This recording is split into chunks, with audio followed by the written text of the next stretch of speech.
and welcome back to another episode of the Boropolis Podcast. This week we have the FA Cup quarter-finals to talk about, and of course 3 points on the road for Chris Wilder's Middlesbrough team. A bit of an up and down week, Nathan, but most importantly that 3 points away from home. On a whole though, since I last spoke to you, of course I spoke to you in between recording last podcast, we don't just sort of jump on a Zoom call every Sunday night and that's the only time we talk. But since the last time we recorded the podcast, Nathan, how are you feeling about Borough? How are you feeling about life?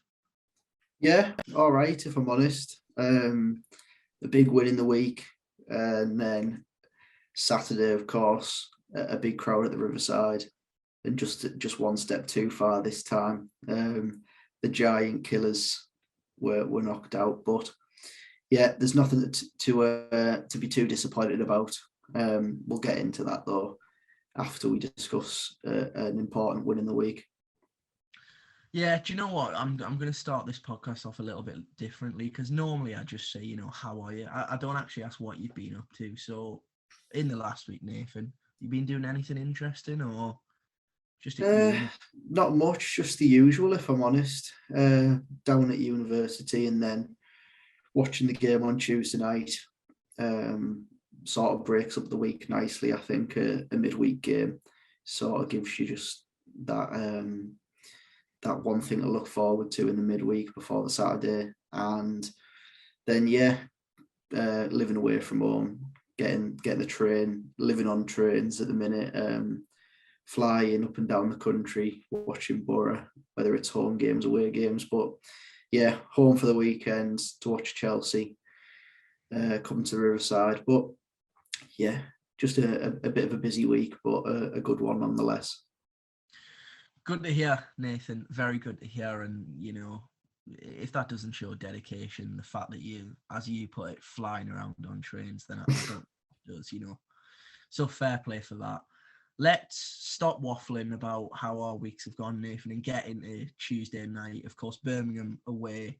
We spoke about it in the last podcast. We, went into details of the curse, the Chris Casty away curse. So, of course, I'm sure, as I was, you were very nervous going into this game. But actually, it didn't really turn out to be all that bad, did it? No, it was a bit of a strange game, if I'm honest. But of course, the team sheet came out, one change. Peltier dropped out and Dijksteel back in after his illness, which I think most people have been quite pleased to see, if I'm honest. I think he helps certainly down that right-hand side, occupying opposition players for Jones, to create space for Jones to attack down that side. But I felt that Borough started pretty well in the first 5 minutes, but then Birmingham had a flurry of sort of half chances that took everyone by surprise, I think. I think that the main one was Pedersen smashing the side netting, which was a bit nervy, I'm going to be honest, because I think from the camera angle it did look like it had flown in the top corner. But yeah, a bit of a let off early on with that one. Yeah, I mean, not only you, I think certain sections of St Andrews thought that had gone in as well. So that was the first ironic cheer of the night, just as they realised they hadn't actually gone 1-0 up against the mighty Borough. But progressing into the game, you said it was a little bit of a weird game, and it was, to be fair, because early on, as you say, we started fairly brightly, and then for the next 10 minutes, sort of, as you say, there was a few chances for Birmingham, half chances, nothing really clear-cut. But then I don't really feel like at any point during the first half, we massively grew into the game. There wasn't any sort of long spells of pressure. We had a few counter-attacks. And then eventually we managed to get ourselves in front, down that right-hand side again. Of course, some neat play from Dijksteel, as you say, massive to have him back in the team and affecting, going down that right-hand side. I think there's a little interchange of play on the edge of the box, and then Balogun, great bit of skill, backheels it. For Dijksteel to run onto, he smashes it across the face of the goal, and I think Connolly makes first contact, but actually I'm not too sure how many deflections it's taken. We'll give the goal to Conley because we're nice, but I'm not all too sure whether it actually was his goal. But still, we find ourselves 1-0 up, Nathan. Yeah, and I think it was just a goal that we'll take. Sets us on our way 1-0 up. Of course, Borough hadn't won away since the 29th of December, which was at Blackpool, which feels like an eternity away since that day. But yeah, 1-0 up, some good work down the side. Balogun flicks it with a nice back heel, strange back heel as well, with some lift on it to get over the defender's foot. And then, yeah, good ball in from Dijksteel, just in the corridor of uncertainty, really. Connolly gets that touch and a deflection off the keeper and the defender. I think it was Gordon, it came off. Just sends it into the back of the net. And I think, really, we'll take a goal away from home any which way it comes at this stage, especially with the away record. But yeah, 1-0 up in about 25 minutes, I think it was, on the clock, which, yeah, we did not really grow into the game, but we'll take that with our one sort of first big chance of the game. Yeah, definitely. And, just from a sort of play style sort of viewpoint, again, I mean, I think we'll talk about him in the Chelsea game as well, more for his defensive attributes. But Anthony Dijksteel, I mean, if you'd have said that 2 years ago and said that Anthony Dijksteel would be such a key component of a Middlesbrough team, you'd almost have probably laughed, wouldn't you? And now, I mean, against Millwall, of course, we picked up a point, but certainly against Sheffield United, we both noticed a massive difference in having him back in the team just to create that overload. We spoke of it on the last podcast as well. On the right-hand side, it gives Jones so much more freedom, but also Dijksteel's ability to actually progress us through the thirds and take the ball out of defence. Sometimes it's a little bit nail-biting because he sort of has to nick it past a striker just to, begin his run. But actually, the way he progresses up, oh my dear God, I can't even get my words out. The way he progresses us up the pitch is, I think, recently been noticed more, but actually for a long time, I think it's been apparent that he is a vital cog in our team. Yeah, he is. I don't think anyone that fills in that right centre-back role can do and give us as much as he does, really. I think mainly and most importantly, what comes with Dijksteel is his stamina, being able to get up and down that line, doing the defensive and offensive duties quite well, creating that overload for Jones, as I said, creating space for him to obviously attack his fullback, and we know how dangerous he is when he sort of just is facing up a defender 1v1. But yeah, some good work, and of course he put that fantastic ball in there in, as I say, the corridor of uncertainty. No one really knows. All it needs to do is take a deflection, and it took about 7, and it lands in the back of the net, and Borough will take that 1-0 up away from home. From then on, I felt like there was nothing really going on in the game. I didn't really think. It was just very much played in the middle of the pitch. I felt Birmingham were always sort of vulnerable at the back. They always seemed quite open and very open to be taking risks as well, passing it along that back four. And we thought we had a second, really, because of them playing around the back. Bit of a strange second goal that was chalked off. The ball comes loose and Crooks wins it and then flies into a second one with Roberts, I think it was. But the ball edges forward. Balogun was, from my angle, watching it on a stream, did look offside, but you didn't know who the ball nicked off, whether it was Crooks or Roberts. Then play continues. Balogun takes it past Graham, I think it was, who tried to fly into a challenge, a bit last ditch.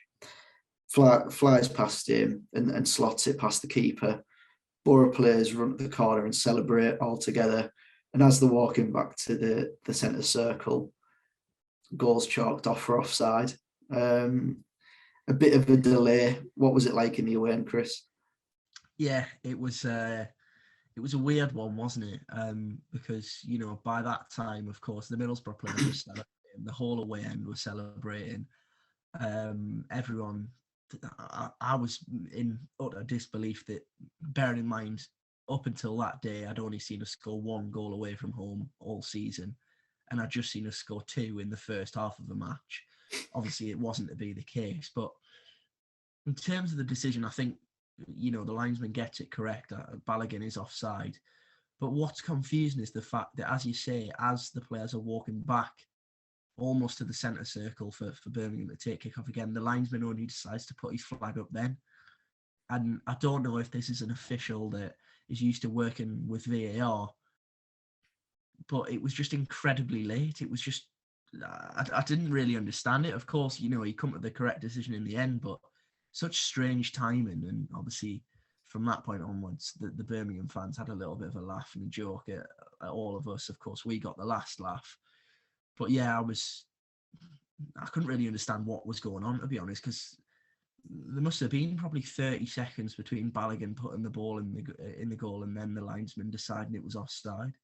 Yeah, I think the only sort of reasoning I can give behind that is possibly the linesman not knowing who took the touch, whether it was Crooks or Roberts, to send it through to Balogun. And I think he was probably trying to communicate with the referee during that period. But yeah, it was a very big delay, really. And yeah, it's a strange one with all the celebrations. It was almost like we had VAR there with how long the delay was, and then the celebrations cut short.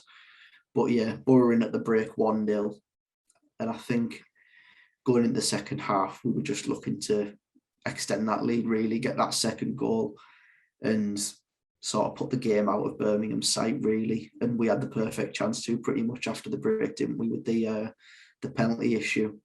Yeah, we did. And to be honest, just as you say there, you know, we were looking for the second goal. And I don't know what you feel about this, but I always felt as soon as we got the second goal, that would be game over, because I didn't really feel like Birmingham had it in them to go and score two goals or even put us under any pressure, to be honest.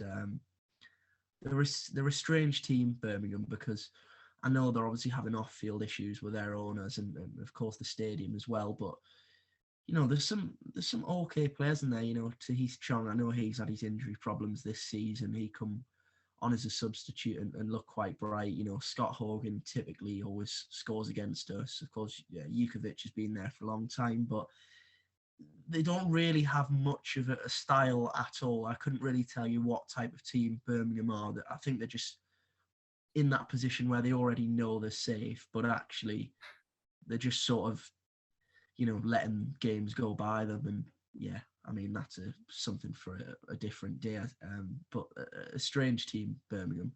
Going on to the penalty, for me, Jones does incredibly well to win it. I'm not sure there's all too much contact, but because of the position and credit to Jones, that he manages to get his body in, you know, any contact, it looks from the referee's angle like it would be a penalty. And as I say, you know, he wins that. Did you I'm sure you appealed straight away despite not being in the stadium, but, you know, watching back, it wasn't really all that convincing of an actual penalty shout, to be honest. I just think that he's so clever, Jones. He knows exactly what he's doing. It reminded me quite a lot of how he won the penalty against Bournemouth at home earlier on in the season. At that time, he was just flying forward and takes a step inside in front of his man and initiates the contact himself pretty much by slowing down and just dives over, which is perfectly fine to do. It's just how you win fouls, really.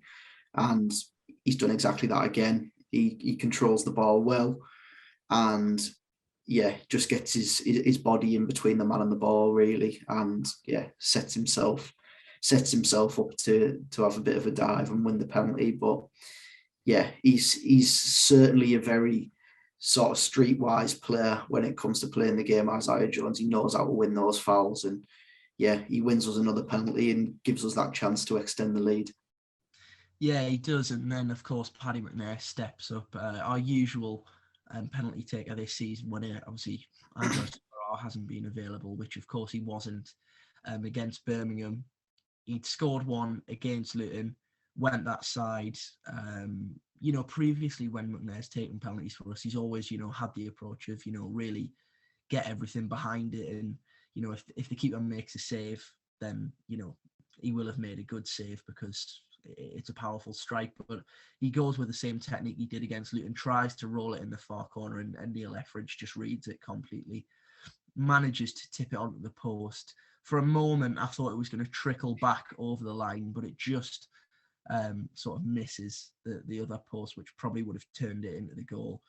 And at that point, I can't lie, I thought the curse is coming into full effect here because we've had the chance to double the advantage. I spoke about the importance of that second goal, and I was a little bit worried, only for a brief second, because actually, after a few seconds had passed, I realised that Birmingham really just weren't really up to much, to be honest. It seems like I'm tearing into Birmingham, but we've spoken briefly before we started recording, and despite their league position, out of a lot of teams I've watched this season, they have probably got to be one of the poorer teams in the division I've seen. Yeah, it was strange. Of course, McNair steps up, and you hope he slots that one away. It is not the worst penalty I've ever seen, but a bit more power, and I think it does beat Etheridge in that corner. But at that point, when the penalty's saved and Birmingham clear, you just think it's going to be one of them days. We've had chances. We've had one chalked off. We've had a penalty miss. And you think it's only a matter of time before Birmingham start creating a few chances. Of course, the crowd's going to be lifted by the penalty miss. And you just got to hope that Borough get back in, sort of regroup, keep their heads, and just stay composed and get that second goal. Birmingham didn't offer much after the penalty, really.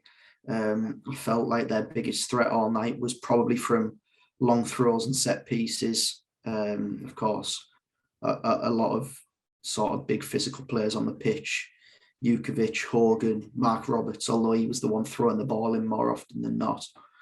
But yeah, they're a very strange side, really. They have the players on paper that you think these could be a decent side. You look at Onel on one wing, Tahith Chong on the other wing. Two forwards in Jukovic and Hogan. Lyle Taylor wasn't in the squad.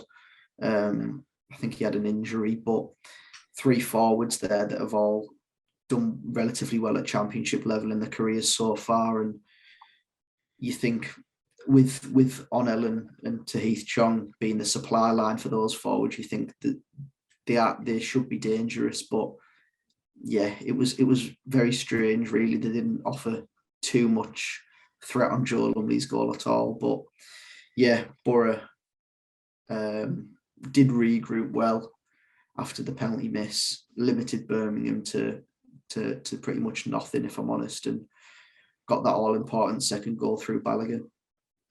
Yeah, they did. And, for Balogun, of course, he got off the mark in a Middlesbrough shirt against Sheffield United, a consolation at that point. So, it was probably missed. And the fact that we've spoken about, I think we spoke about it in a few podcasts ago, that with Connolly and Balogun, it was going to be important that they got off the mark, because for a striker, a lot of the time, and especially a striker like Balogun, who, of course, is playing, adult football, senior football for the first time in his career, I think that first goal was always going to be really important. And then to have one disallowed, he could have been disheartened. He could have let his head go down, but he did quite the opposite, didn't he? And I think it's good work by Jones down the right. It breaks into the path of Howson, I believe, on the edge of the box. And then he rolls it to Balogun, who takes one touch and then bends a wonderful strike past Etheridge. And, if I'd scored a goal like that, I think first real important goal for Middlesbrough in senior football. I think I'd have been tempted to do cartwheels and backflips and all sorts, but looked fairly calm, didn't he? Just sort of as cool as what his finish was, coolly celebrated it, great finish from the edge of the box.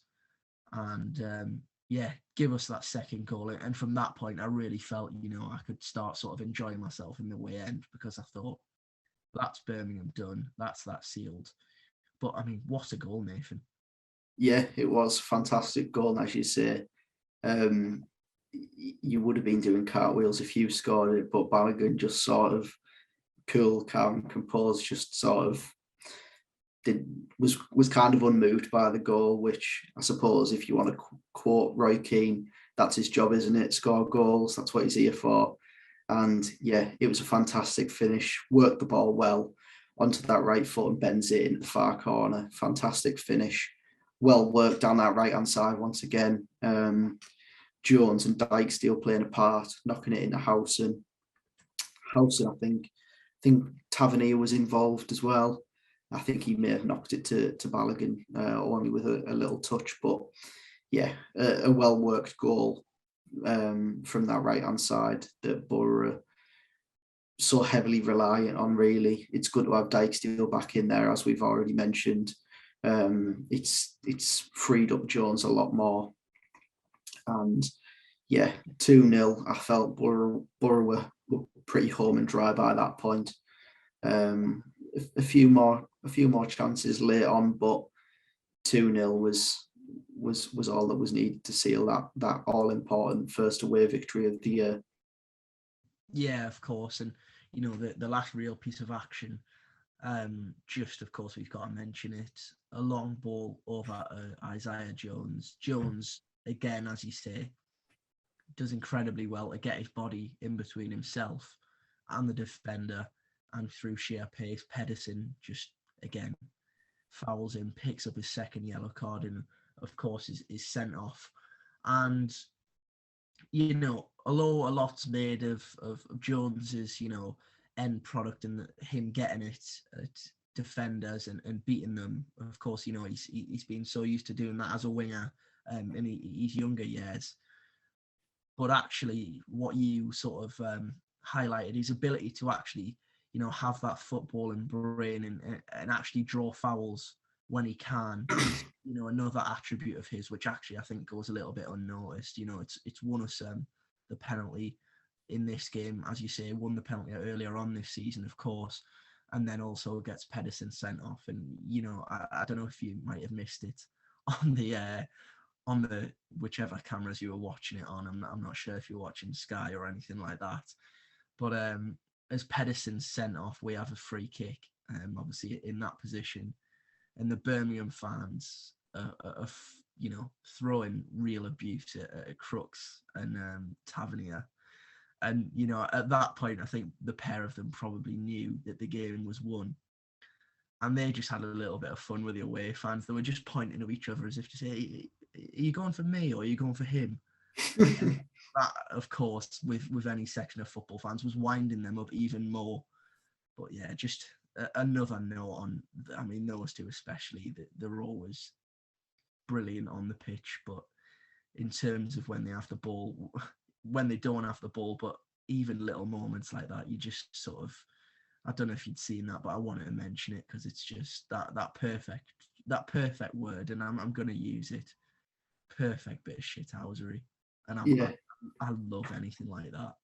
Yeah, it is nice when it's your players doing it, but as it was Billy Sharp at Bramall Lane the other week, it's not nice when you're on the receiving end, is it? But yeah, I didn't see that particular incident, but I saw after full time when the Borough players had came over to that away end to applaud the travelling support. Of course, the tunnels just at the other side of the stand, and in that corner and there was a few Birmingham fans in that corner, I think, as well.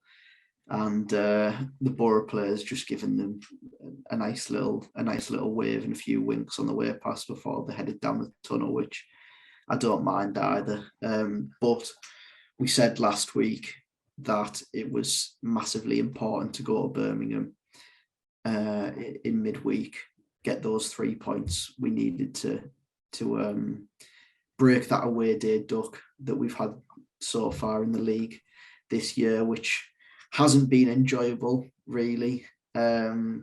It's been difficult going away from home and Borough not being too great, but yeah, hopefully now after those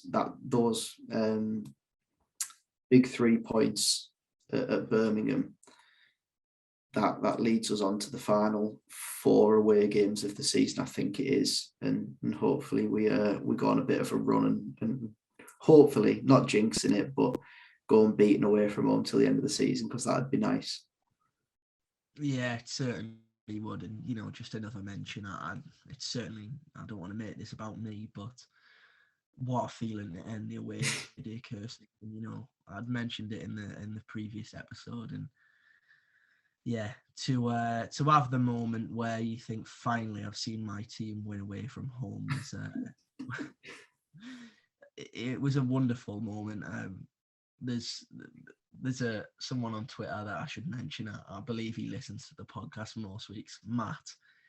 He after I tweeted saying the curse is broken, he just replied saying, "I'm so proud of you." And honestly, I felt as though I'd just achieved something great, despite standing in the away end. I felt like it was a real sort of weight off the shoulders. So thanks for that, Matt. And yeah, it was wonderful to see Chris Wilder come over at the end, applaud that away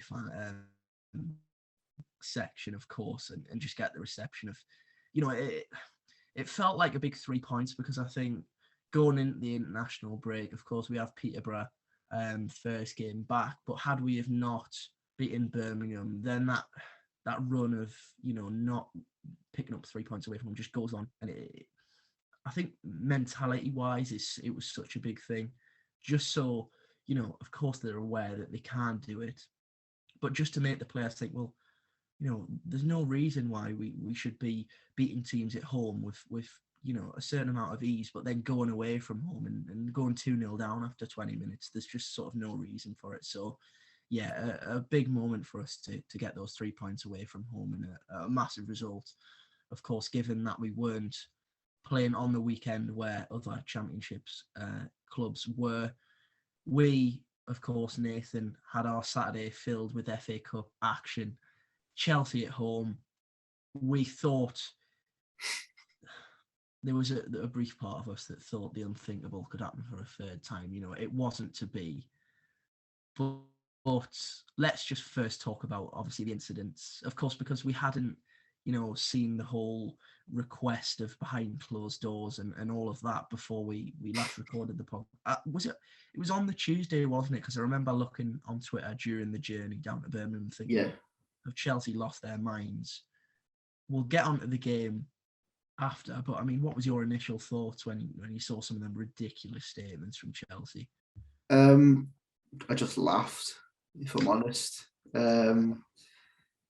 Just complete disbelief that they could even come out with something like that.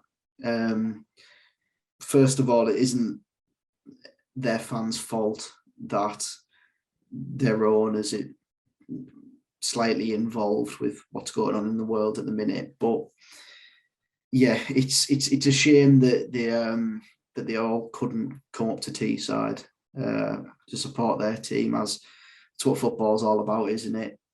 Travelling up and down the country supporting your team. And yeah, it was a strange thing, but the request to play it behind closed doors is embarrassing from Chelsea Football Club, if I'm honest. And I felt quite happy at the reply that Borough gave Steve Gibson, and the whole mention of sport integrity and Chelsea don't go together, which I don't mind, if I'm honest. I think for mine and your lifetime, Chris, Chelsea have been this winning machine where every single year they win a trophy. I think the record under Roman Abramovich was 19 years under his stewardship and 19 trophies won, which is an impeccable record. But they weren't always like that. In a past time, of course, in a past time they did beat Borough in finals, but we'll ignore that as well. But initial thoughts, embarrassing, but knew it would never ever going to happen, that it'd be played behind closed doors. Just a very tedious statement from Chelsea. Yeah, I think I echo what you said.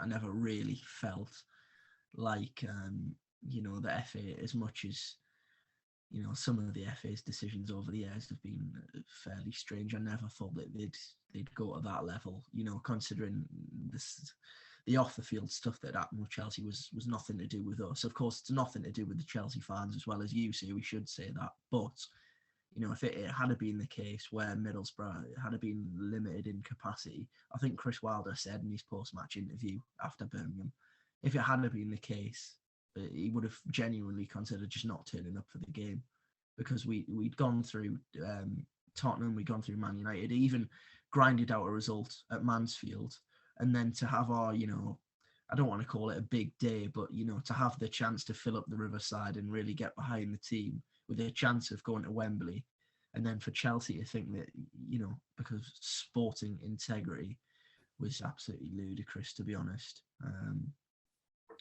I mean, Jamie Carragher made a really good point of it earlier on last week, saying, for years, Chelsea have, gone about their business and not really cared about anything else. They tried to sign Steven Gerrard, didn't they? That disrupted Liverpool. They tried to steal Sven-Goran Eriksson when things were going well at England. For many years now, they've taken the best youngsters from everyone else's academies. But now, because they're having a little bit of backlash, I don't think they really know how to act, to be honest. So yeah, to see such a strong statement from Gibbo was, it was a nice sort of grin on my face reading through that and seeing some of the words. I think irony popped up in there somewhere. Irony, yeah. It made me laugh.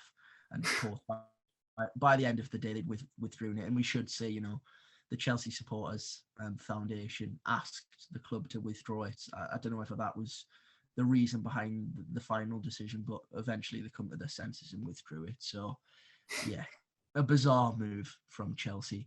On to the game now. Of course, a packed out Riverside. Huge opportunity for us. But actually, in the end, Chelsea's quality just shone through. Early on in the game, we should say unchanged from Birmingham as well, of course, the team. But early on, we had a few moments where, in fairness, we, through Jones and Crooks, we looked quite lively down the right again, but never really had, that final ball or that final pass that was going to be so crucial. And I always felt actually that, unlike Tottenham, I don't think there was a chance of us going through 90 minutes and them not scoring at all. So I felt we had to score in the 90. But yeah, it wasn't to be the case, was it? No, it wasn't.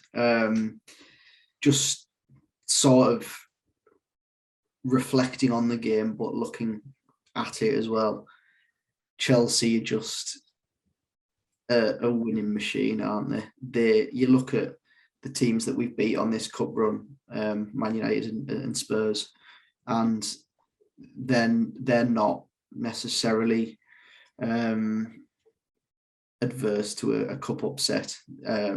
It can happen to those sides. Spurs especially, they have that sort of meme around them where they get beat against lesser sides and that sort of thing. But Chelsea don't do cup upsets. They play lower league sides and just sort of bat them aside like they should do, really. They take these cup competitions very seriously. and it's shown in the record in the FA Cup over history, but over the last few years as well. In the final last year against Leicester, in the final the year before against Arsenal. It's a fantastic record for Chelsea in this competition, and yeah, they don't do cup upsets. They came here to the Riverside, not looking to take any prisoners. They played their full strength side really. Midfield, okay, Loftus-Cheek in there, a bit of a different one, but he was in England's World Cup squad in 2018 and played in games at the World Cup for England. Struggled with injury over recent years, but a very, very technically gifted footballer in the middle of the park. Lukaku, Mason Mount, Pulisic as the front three, Thiago Silva and Rudiger in the back line with Azpilicueta, Ziyech. It's star-studded all over the pitch, really, isn't it? And yeah, I remember looking at the clock about 10 minutes in and thinking, right, 0-0, 8 more of them, and we'll be there or thereabouts. And within 5 minutes, we found ourselves 1-0 down. And in all fairness, it's a very well worked goal. Borough can't do much about it, if I'm honest, because if we don't press them, they can keep the ball and they'll play it round us and they'll carve chances out. But if we press them, they're going to pop it round us anyway. And Borough try to press their right hand side of defence. Azpilicueta and Thiago Silva work it really well. Ziyech plays a fantastic ball down the line. Mason Mount making forward runs all day. He gets past McNair with pace. Crosses fantastic ball in, much like Dijksteel's on Tuesday against Birmingham in that corridor of uncertainty. All it needs is a nick. Lumley probably doesn't realise or know whether to come and try and get something on it or leave it and see if the defenders deal with it. But he opts to come, and he's slightly too late, and Lukaku's there to tap home. And from then on, I wasn't confident. It's just a different sort of game when you play a Chelsea, a Liverpool, a Manchester City. Those sides are top level sides, and Chelsea were utterly professional throughout. Really, they didn't necessarily joke about and look to take any sort of risks in play. They just went about it completely professionally, played really well, composed all over the park. Just a completely professional and ruthless performance from them. Yeah, I think ruthless is probably the best way, and professional as well, the best way of putting it. They got their first goal. Potential arguments that perhaps and it would be incredibly difficult for anyone to criticise Dale Fry, especially with his FA Cup performances. He's still, as we joked, got Harry Kane and Ronaldo in his washing machine somewhere. But yeah, I think he just loses Lukaku, and we talk about playing full strength, and some people might say, well, Havertz wasn't playing, he's on fire at the moment. I think everyone needs to remember that Romelu Lukaku is still a £100 million player that for, really probably the last 8 years has terrorised defences all over Europe. And he of course, he's not going to miss a chance like that. He prods it in. And then actually, after that, we had a quite a good spell of having the ball and putting them under a little bit of pressure. And I say that because, we had balls into the box. There was a few sort of half chances where, we deliver a free kick and maybe we managed to make the first contact, but then it was just cleared. And, Thiago Silva, to be honest, this is no sort of dig at us, because it's more just a praise for him. I don't think he was out of third gear, to be honest. Just so relaxed, so willing to, distribute the ball. What amazed me, and of course, you watch teams like that on the television throughout the year in the Premier League. Of course, we don't often get the chance to see them in the flesh. Thiago Silva, I said to you, he could have quite easily slotted into our midfield. This distribution is a joke. Just pinging passes in behind for Pulisic and Ziyech all game.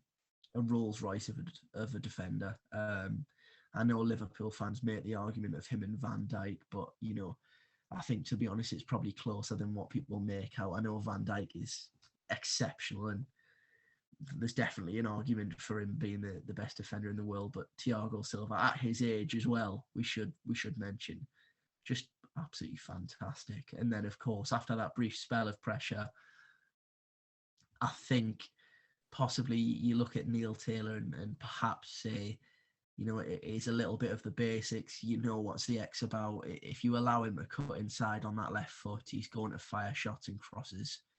And he allows him to do that, doesn't show him down the line. Ziyech comes in field and, hits a good shot. Beats Lumley, of course, doubles the advantage. From the replays, some slight question marks over Lumley, or do you think perhaps slightly harsh to look at the keeper there? It's just, again, a remarkable team goal from Chelsea, I think. It all comes from Borough pressing in that corner where Sarr and Rudiger are. Borough fans, we don't see it too often because we don't watch Premier League football and Premier League teams coming to the Riverside every week. But ruthless is the word. Crooks is down there pressing in that channel, and it looks like he's about to get to a pass and cut a pass out, and the sort of oof from the crowd shows how close he is to it, and within about 30 seconds the ball's in the back of our net. It's remarkable how quickly they transitioned from defence to attack. I think the ball was from Rudiger to Kovacic driving forward. Howson and Tavernier come across. Mason Mount does remarkably well. He doesn't run forward, actually. He just sort of holds his run in the middle of the park. Kovacic flicks it to him. Mount plays it out to Ziyech. Azpilicueta's on his bike, making that forward run and creating a diversion. Taylor probably gets distracted by Azpilicueta's run, actually, but doesn't realise Mcnair's following that run as well. So they both go to follow that run from Azpilicueta. Ziyech cuts inside, and it's a good finish on his left foot. There are question marks over the goalkeeper, but for how good the goal is, you can't really look at Lumley and say, well, why haven't you saved that? It's a fantastic shot, bounced just in front of him as well. I think the bounce beats him, to be honest. As you say, it just drops just in front of him, and from the replays, it's easy to sort of say, well, perhaps, he gets very close to it. I mean, fingertips, but just as you say, the ball bounces in front of him, and it's not exactly a bad strike, is it? No, it's not. And of course, I know this is just with all keepers, but it should be said that keepers don't know where players are going to shoot either. Like he had a free shot on goal pretty much. There was no defenders in front of him. He could have put it in that corner that he actually went in. He could have put it in Lumley's near post. He could have put it anywhere with the quality that he has. And he opts to drill it into that far corner with a bit of a bounce. And from then on, it was game finished. But very professional from Chelsea. Fantastic team goal. And it was just sort of it felt like damage limitations from then on. We didn't disgrace ourselves at all. Defended very well following that second goal. Lukaku rounded Lumley, and you thought, oh no, it could be 3. A Dijksteel, remarkable, flying in, saves it on the line and sends it away for a corner. But yeah, 2-0 down at half time. Yeah, you didn't feel like going in that second half, Borough were going to pull off a remarkable turnaround and win the tie. It was just, maybe we could nick a goal. Hopefully we can nick a goal. And then I suppose you can see what happens from then on. But yeah, it was just not our night, unfortunately. Yeah, it wasn't to be, was it? One step too far, I think a lot of people have said, and credit to Chelsea in fairness, because as you say, they were incredibly professional and incredibly ruthless to come to the other side. And what could have been, incredibly,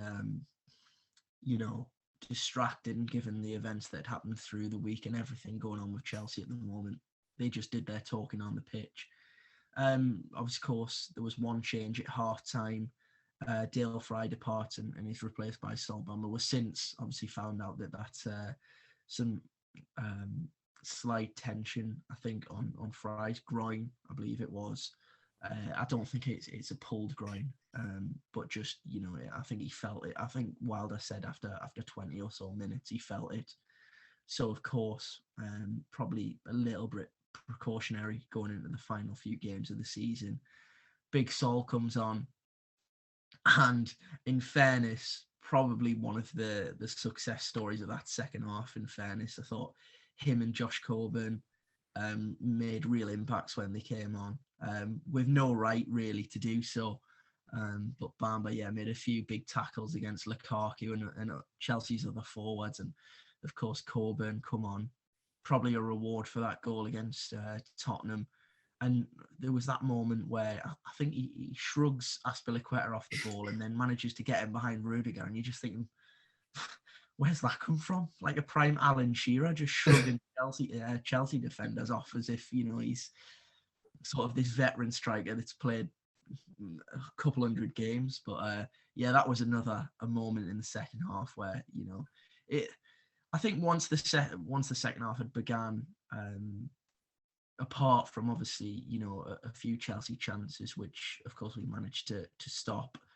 And obviously we should mention that Mcnair goes off with I think the injury actually comes from Lumley jumping to catch the ball and landing on Mcnair's foot. He hobbles off, which of course is a slight concern.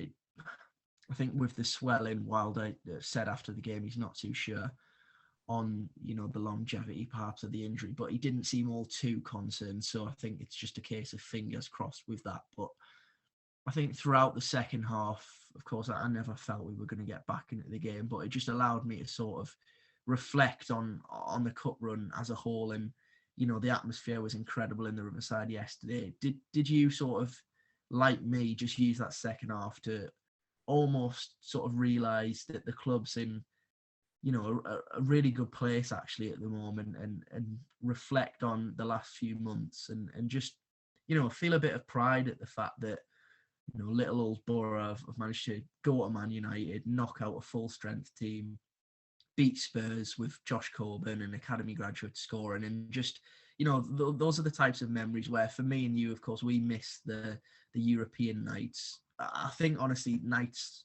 from this season will be remembered for a long time now, to be honest. Yeah, I think there will be. It's been a remarkable season so far, and it's still not finished yet as well, which is amazing that we still have a chance of even better nights to come. It's crazy that this season is the first one back since the lockdown, the first one back with fans in. It feels like it's been quite long this season, but it's so enjoyable as well. We've had some fantastic trips, some fantastic home games. We've been unbeaten at home for 8 games. Of course, that came to an end last night, but it's still there in the league, isn't it? We've still got home form in the league. Away trips, Old Trafford stands out, of course. That's going to be the one that everyone remembers. Blackpool, wow, like just unbelievable. The home crowds against Forest on Boxing Day, and again they're a good side, Forest, but we sort of just battered them aside as if they weren't even there on Boxing Day. And yeah, the support that this club's got is absolutely fantastic. No matter where we go around the country, take numbers everywhere we go, and getting 20,000 seats filled at the Riverside every week is outstanding as well. The town's not the most affluent area, but people just love the club and love the football and look forward to it every single week, which I think, of course, everyone around the country has that with their own club, but in this area especially, it is massive. And yeah, it was amazing to see the Riverside yesterday, and the display was fantastic as well. Before the game, seeing the South Stand go pretty much all the way around towards the screen, and the East Stand as well, pretty much touching those Chelsea fans, the ones that did actually get tickets to the game, which I suppose is funny in hindsight. But yeah, it felt different yesterday at the Riverside, looking round, seeing pretty much no seat that wasn't taken. It was, yeah, it's an amazing sight when the Riverside's full, and hopefully we have a few more games like that from now until the end of the season as well. Yeah, it was it was a little bit strange, wasn't it? Because, you know, although we were 2-0 down, I think it was pretty evident that we were not going to get back into the game, but the atmosphere was still incredible. You know, a special mention to Red Faction for organising the display yesterday before kick-off. You know, I mean, those pictures, of course, we speak about some of the memories, that those pictures of all the cards, the red and white, and then, of course, the banner below, probably going to be, you know, all over social media for a number of years to come, and won't be forgotten. And I think just, you know, looking back throughout, you say that since COVID, it seems such a long season, hasn't it? But actually, I look at this season and, you know, there's still so much to achieve. But actually, there's 9 games left, and I'm almost a little bit disappointed that there's not more. Yeah, I want the season to continue. Since Chris Wilder's come into this club, it's almost felt like a separate season, hasn't it? And we were saying just before we started recording, I honestly, and hand on heart, believe this, had Chris Wilder have been in charge from the first day of that season, starting away at Fulham, had a full pre-season, we'd probably be in the position that Bournemouth are in now, if not better, and be looking at these last 9 games and thinking, well, it's our job to go and get automatically promoted. And it's just, I think it's just brought back so much belief, and, you know, we've spoken about it an awful lot, but to have Chris Wilder, of course, as a manager, but also the way he conducts himself in the press, in interviews, you know, the even small additions like getting the players to do their interviews during the week, and getting to know the squad almost, where, you know, I can't really remember another team that is as likeable as what we currently have. And, you know, that togetherness feels like, for the first time probably since we were last promoted, it is really back. There is a genuine connection between the fans and the players, and even the coaching staff as well. Yeah, it's an amazing feeling to go and watch Middlesbrough at the minute. You feel excited to go and watch us, not just because it is your team, but because the stuff that they're serving up to actually watch is relatively entertaining as well. We've got players that can make things happen.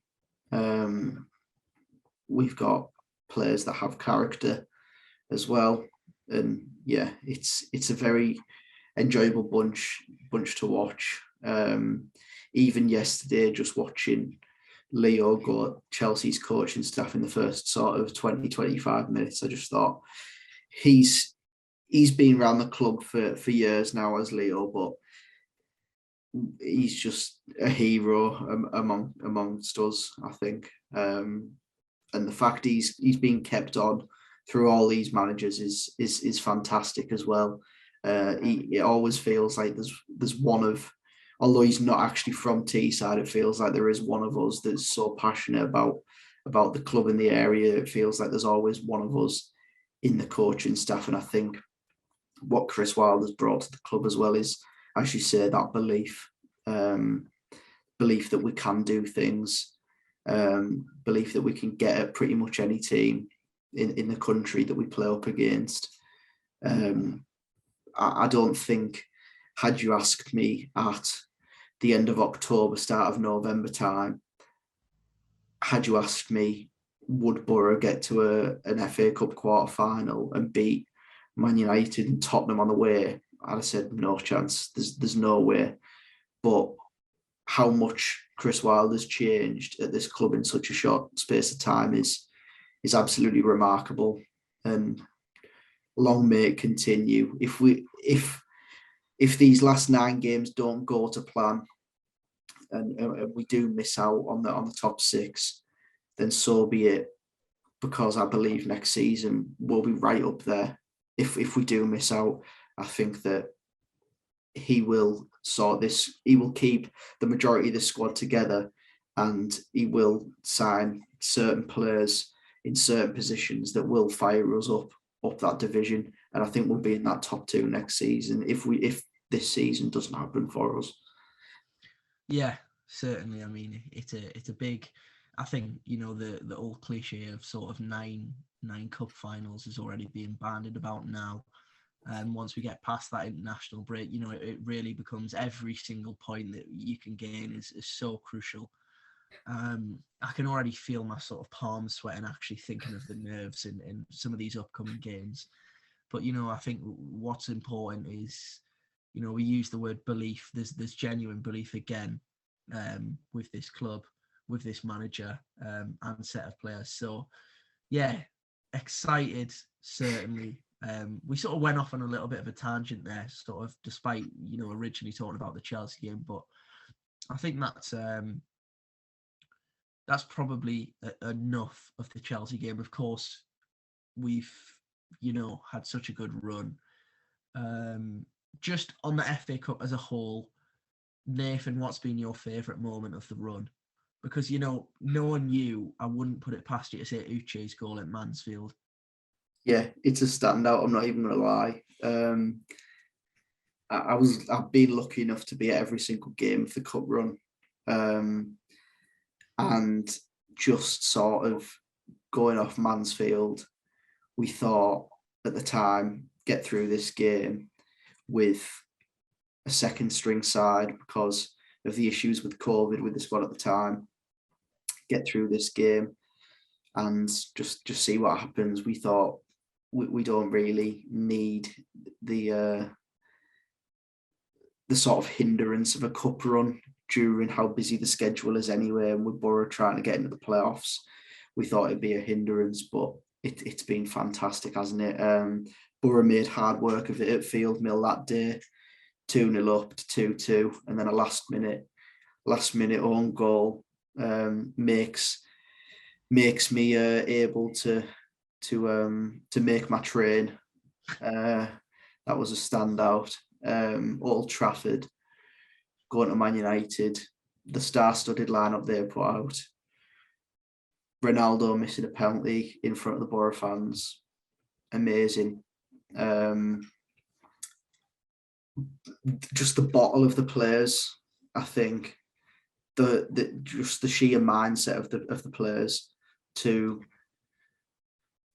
be 2-0 up at Mansfield, be pegged back and go out and win that game, to go to Old Trafford, be resolute, stay in the tie till half time, get that goal back, take them to extra time, go to penalties, and every single player that took a penalty that night, the bottle that they've all got is absolutely unbelievable. Taking penalties at the Stretford end, and none of them really looked like they could be saved.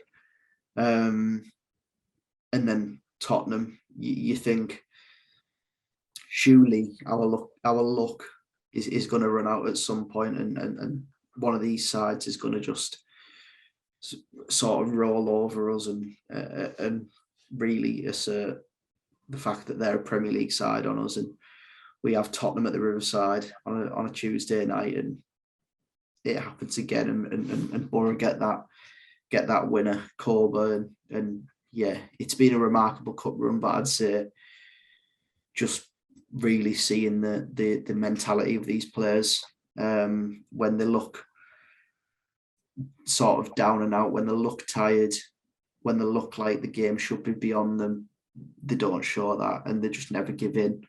Even yesterday, right until the last minute, looking to try and create, try and get forward, and just covering every blade of grass against a side that are remarkable on the ball and are obviously just going to pop the ball around you. But Borough, just class in terms of pressing, putting effort in, and really just unbelievable. The lot of them. They made us so proud during this run. It's been fantastic, and yeah, 9 cup finals to go. We'll see what comes of it. Yeah, definitely. As you say, it's been a pleasure, this cup run. And to be fair, I'd happily say, I'm one of those where usually, we get past Mansfield, get the big away draw, and to be honest, I might get a little bit of stick for it. I'm always of the opinion, well, actually, do we really need a cup run? I'd rather concentrate on the league. At that point, Wilder starts making this team win and giving us a genuine chance of making the playoffs. And I thought, I think it's the last thing. We need more games. But actually, I think whatever happens at the end of this season, it'll be, the FA Cup has been such a large part of it. Some massive wins, of course, as you say. And to be fair, probably restored my love for the FA Cup a little bit, actually, and just general cup competitions, because even, as strange as it sounds, seeing, Forest beat some of the big boys as well. And, over the last couple of years, things like the Super League and some of the ownership problems that these clubs have, and then, little sort of town clubs like ourselves and smaller size clubs, really beating giants, because every year the transfer fees get bigger, don't they? Everything gets bigger. The money for the Premier League gets bigger, and the gap increases as well in between the divisions. But this season especially, I've just loved the FA Cup, not only for Borough, but just, some of the stories of the underdogs. We've went on a little bit of a sort of a love tangent of just Middlesbrough and our cup run there, which, to be honest, I'm massively okay with. But just to sort of finish off this podcast, of course, we're going into the national break. Some questions I tweeted out after the game yesterday, just to hear a few. So I think we'll finish off on those. Firstly, Charlie come to us with the question, after Tuchel's comments about us using the right hand side a lot, do we need to prioritise a left wing back? And also, could Mark Bowler be the answer? If you aren't aware of, he sort of mentioned it in the question, but if you aren't aware of what Charlie's on about, Tuchel did highlight yesterday that it was Chelsea's plan to stop Isaiah Jones, and that's why they played Malang Sarr, who's typically a centre back, as a left back, just to basically stop what is often our, sole threat in games. So on that question, Nathan, of course we can't, address the left wing back situation mid-season, but perhaps looking into the summer, do you think that's an area that we'll look to improve? And also, do you think that between now and the end of the season, perhaps Bowler may be able to dislodge Neil Taylor and perhaps, with his attacking capabilities, potentially be more of an option in this system? Yeah, I do think that come the summer we will be looking for someone in that area, someone that can do both, really, both attacking and defensively, being comfortable doing both.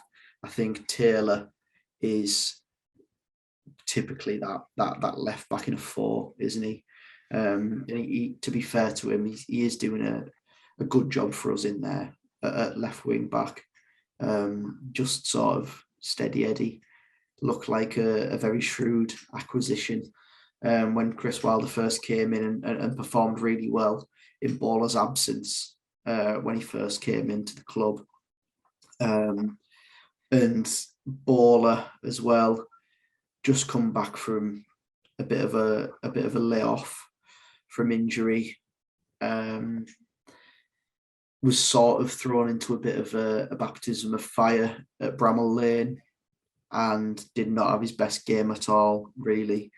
I think Wilder will probably know that was a bit of a mistake, possibly, throwing him in at such a high intensity game, really. But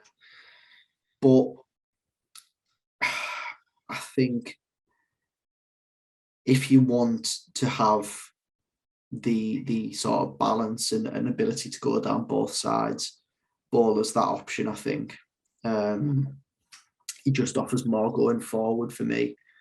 I think he has the pace and legs to get up and down really a bit more comfortably than Neil Taylor does, but he needs to sort of just get fitted back into this side.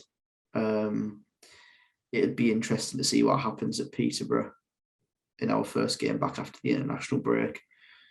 But yeah, it is certainly a question because Borough, I think everyone that watches us will know that we are very heavily reliant on that right-hand side. Jones is outstanding, of course, but yeah, we are very reliant on it, and it didn't take a genius to know that they were going to try and mark Jones out the game really yesterday. Most sides have begun to try and do that now. Sheffield United put in like 2-3 men on him, which is just how things are going to work. I think people have realised what a gem we've got on our hands and are trying to stop that. But it'd be nice to have someone going down the other side with similar output and similar sort of attacking presence to create chances, because it just offer us up a lot more in terms of chance creation, I think. So yeah, I'd probably be looking at Baller in a few weeks when we go to Peterborough, just to give us that attacking option down that left-hand side, probably. Yeah, and I think obviously with an international break coming up as well, it of course gives him a chance over the next fortnight to build up his fitness further as well. Yeah, I think from what we've seen of Mark Baller, certainly, and it's by no means again any sort of dig, or there's no negativity towards Neil Taylor, because the job he's done for us has been exactly what we needed.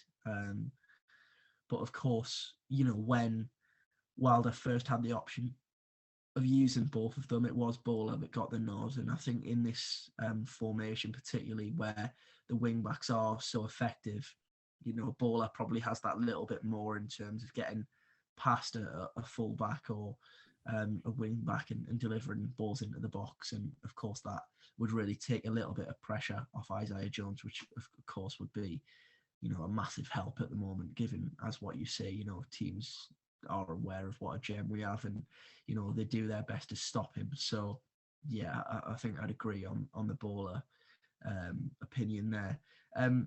Another account that got in touch called the Borough Side, asking about a man that is splitting opinion at the moment,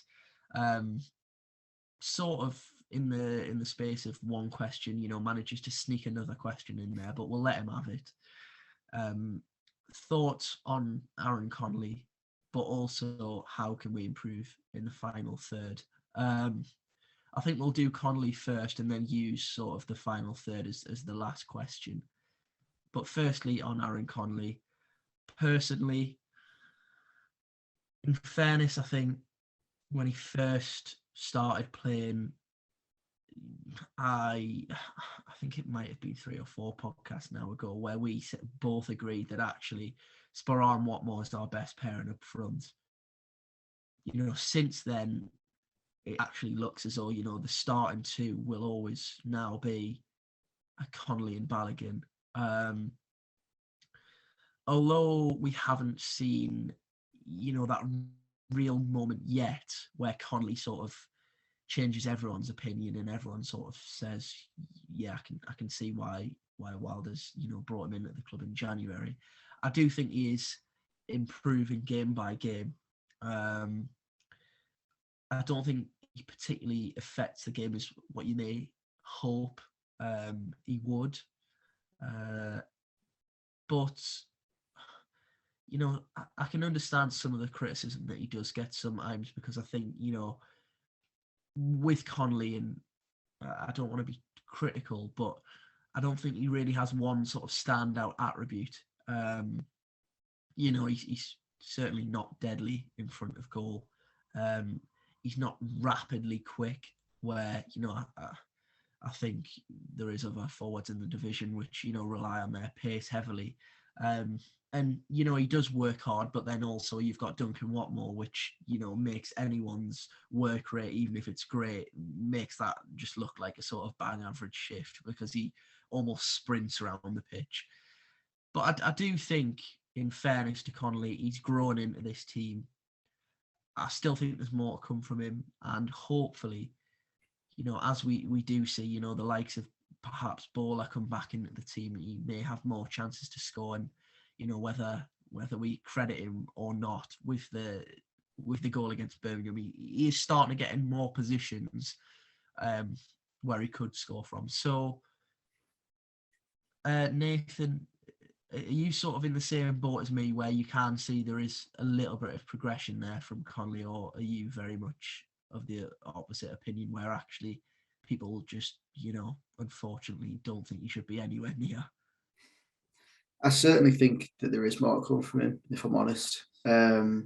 His first 3 or so games in a Middlesbrough shirt were sort of him leaving a lot to be desired. I think a lot of people thought that he'd come in and have an instant impact, but he's a young lad that's dropped down to the Championship and hasn't played any senior football for about 6 months at Brighton in the first half of the season. He's played League Cup football and a few sub appearances, and that's it, really. So building his game time was always going to be needed. And I feel that there has been improvements in his game. I don't think that he is going to play with his back to goal too much, which he's been sort of forced to do so far for Middlesbrough. We can all see he's not massively tall. He's quite a short forward, but he does try his best to play with his back to goal and hold off centre halves that are 6'5" and big gangly things behind him, trying to nick the ball off him.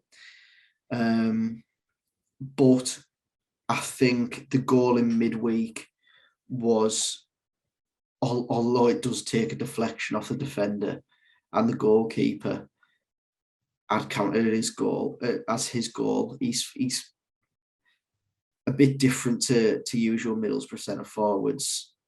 Our forwards are very keen to attack the back post, which doesn't make sense to me, considering there's 2 defenders usually in between them and the crosser of the ball, and the ball's going to have to fly past 2 defenders to eventually reach them. And Connolly, instead of doing just the usual hang at the back post, made a dart and run across the front, made sure he was first, beat that defender to the ball and gets that touch, and we get that goal. I think if we do have more crosses from the right-hand side, which we will, because Jones is our main sort of source of any sort of attacking output. I think if Connolly keeps getting across that front post and winning those balls and either flicking them to the back post or flicking them goalwards, the goals are going to start flowing. Yeah, I think a lot of people are still hung up on him after his first sort of few games, and they thought that he'd give that instant impact, which he didn't, unfortunately.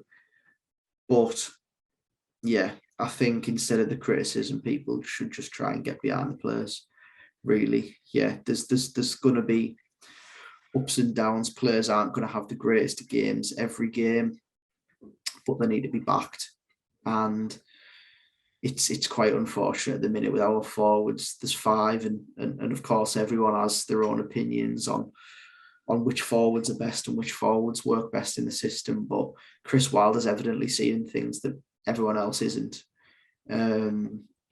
So far, Connolly started pretty much every game since he's been here, and Chris Wilder must see that he's offering something and must be pleased with his overall contribution so far, because he keeps getting started, and if he wasn't pleased with it, he wouldn't get started. So yeah, hopefully after this international break, with all of the players now, hopefully they all get the rest that is needed, get some energy back into their legs, because they must be knackered, all of them, playing Saturday, Tuesday in high intensity games every single week in this running.